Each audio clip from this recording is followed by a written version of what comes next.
All right, yeah, the steam has stopped. Let's see if this thing is chaffle or not. Hey everyone, I'm Dave, and we're back in the kitchen making Keto Pizza Chaffle Casserole. That's a mouthful. It sounds interesting though. If you were talking to me like 3 months ago, I didn't even know what a chaffle was, but now I do, and I'll explain it if you don't. But let's just go ahead and get started. We always do that. We just get started here with creating the chaffle part of this casserole. And you're gonna start off with some cheese, hence the ch in waffle, cheese-based waffle. I'm pretty sure that's what it stands for, although I didn't Google it, but it certainly seems logical to me. So 2 cups of mozzarella cheese are gonna go into a bowl, like so. And then to said bowl, we're gonna add 2 eggs as well, which I had a really hard time getting. I think they're like on a recall from some companies. So I had a hard time getting eggs. But add your eggs to the same bowl, and I guess we'll throw out the shells. And then you want some almond flour. So the idea is that this is a keto waffle, but we're not gonna stop at a keto waffle. I actually have a recipe where I make keto waffles.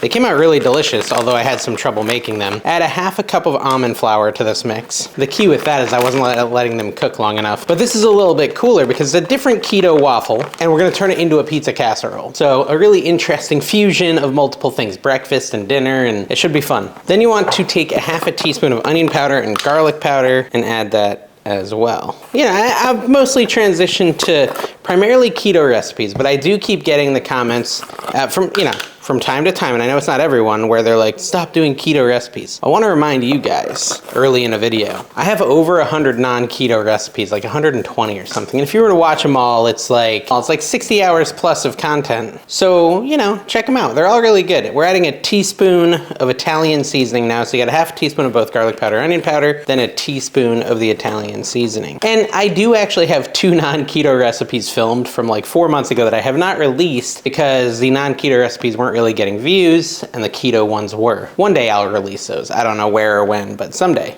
It'd be funny to release them in like 5 years when I'm fully gray haired, because I'm headed that way. You hear the coffee maker going, guys? If I was a good content creator, I'd do like a close-up shot of us putting the coffee thing in and then pouring the coffee grounds with like some very romantic music. Anyways, we'll wait for it to finish. It's kind of loud. It sounds like someone's peeing back there. We want to add some salt and pepper to this. Just a little, you know what, maybe I'll do it in my hand first because I've made mistakes like that before. A little salt and pepper to our chaffle, and then we want to mix it up with either your hand or with a mixer. I'm gonna use this little mixer thingy because I like it. Although me and Tina were talking about it, we lost the charger for it the day I bought it. So it's got a limited life before I have to actually go buy a charger. This is supposed to be our chaffle batter. I'm telling you, it kind of looks like just cheese coated with some batter type ingredient. Now, I told you I've made a chaffle recipe before, and when I did, it was like cottage cheese base, and it was much different consistency. It came out delicious. I guess I could have just used that as a base for this, but I thought it'd be fun to try some different types of chaffle,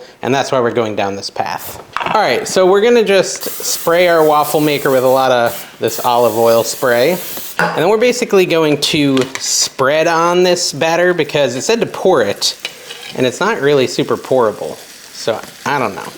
Ow, maybe that part is. Maybe I just didn't mix it good enough. I don't know. Let's just see what happens. We're gonna do that, we're gonna turn it, and hopefully this works. Last time I made waffles, it was a process, and I'm hoping this goes better. Now the key is to cook it for a long time. I think people said when the steam stops. Now there's no steam, so I don't know. We're gonna see. We're gonna see what happens. I'll be back in a couple minutes, hopefully not extremely disappointed. All right, guys, the steam I think is almost done. Almost, but there's still a little, and I'm a little nervous. It said ready for a couple minutes now. All right, yeah, the steam has stopped. Let's see if this thing is chaffle or not. Moment of truth. Oh yeah, it is a chaffle. I mean, I clearly did not put enough batter in there, but it seems like it worked. Yeah, there we go. Here's our chaffle base for our casserole. Let me cook another one up. I'm gonna make sure to re-grease this thing. And it doesn't really matter that, it's not enough batter because we're gonna chop these up for our casserole anyways. So it's not like people were gonna see them in their full form, so it's not a big deal. It looks like we're gonna get 2 out of this recipe. Spreading it might make sense too, like that. All right, I'll be back in there's probably like 7 minutes. So 7 more minutes, we should have our second chaffle and we can continue with this. All right, so the smoke has stopped again. And, ooh, this one's a little crispier, but that's all right. It still looks fine. So there we go.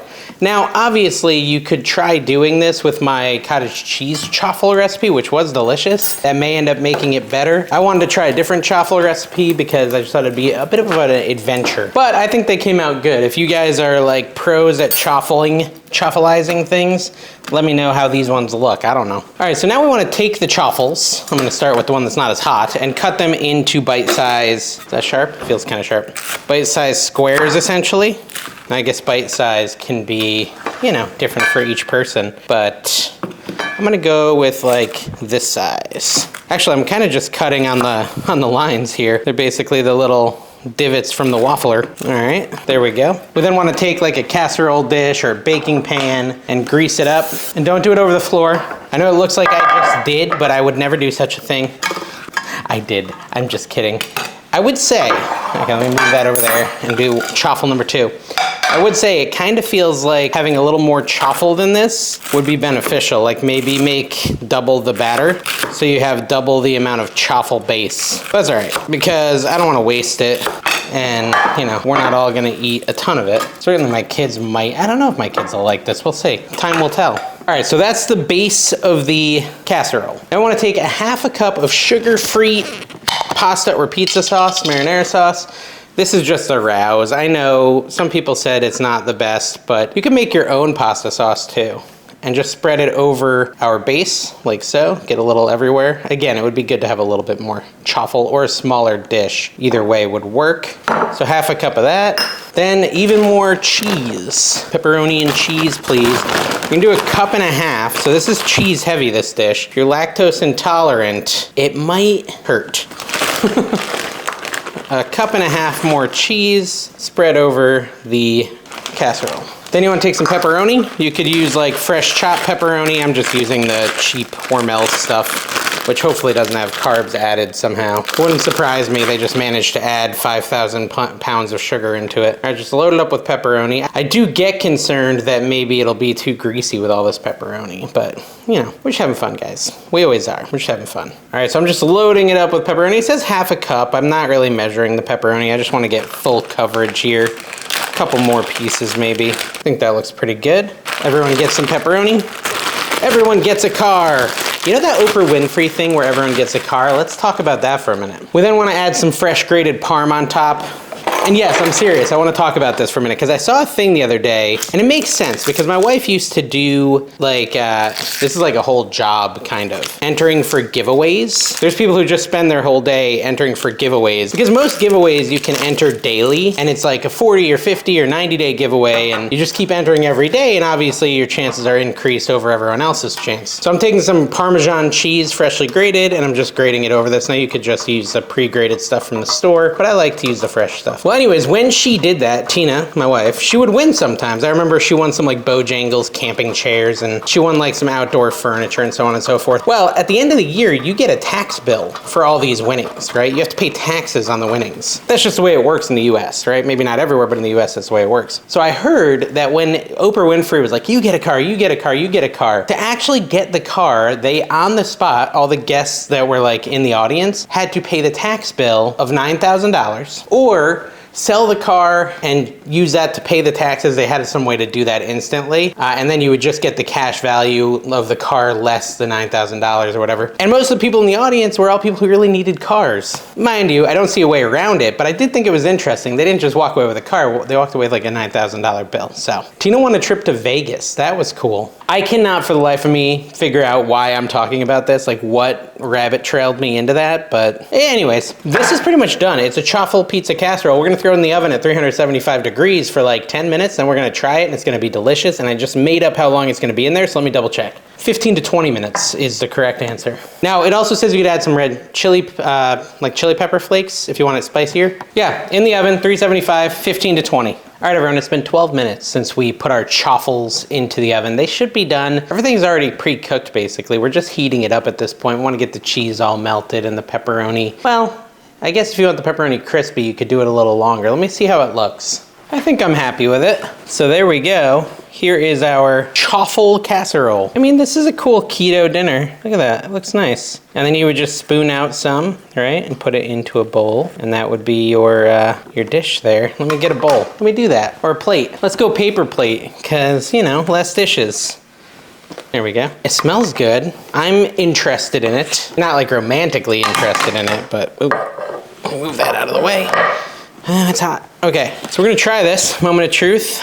The Chaffle Pizza Casserole. What do they say? Down the hatch, going in. Look at the smoke. Maybe I should wait a minute. You can see the cogs in my brain turning like, but I could eat it now. We should give it a second. I'm drawing with the steam. You probably can't see it, but it's very steamy. All right, it's been 20 seconds. Should be fine. I could get down with that. This could definitely be a dinner for me on keto. Get a big chunk of chaffle, load it up. Yeah, it's good. It was very good. Oh, I forgot something, of course. Basil. You can add basil to the top, but I'm looking at this basil they gave me at Walmart, and it is, it's no good. It's past its prime, so we probably won't use it, but basil would be a good addition to this. Overall, it's very delicious. Look at that, it's kind of stiffening up too, which I like. The thing I like most about this recipe is that it was really easy. It's delicious, and it was really easy if I want like a full feeling keto dinner. It was like a zero stress kind of a meal. I definitely recommend this, guys. I hope you enjoyed this. If you did, make sure you subscribe, hit the like button, check out all my other videos. Let me know what you would have done to make it better. And if you try it, please comment below and let me know how it came out. All right, this is Dave. See you next time.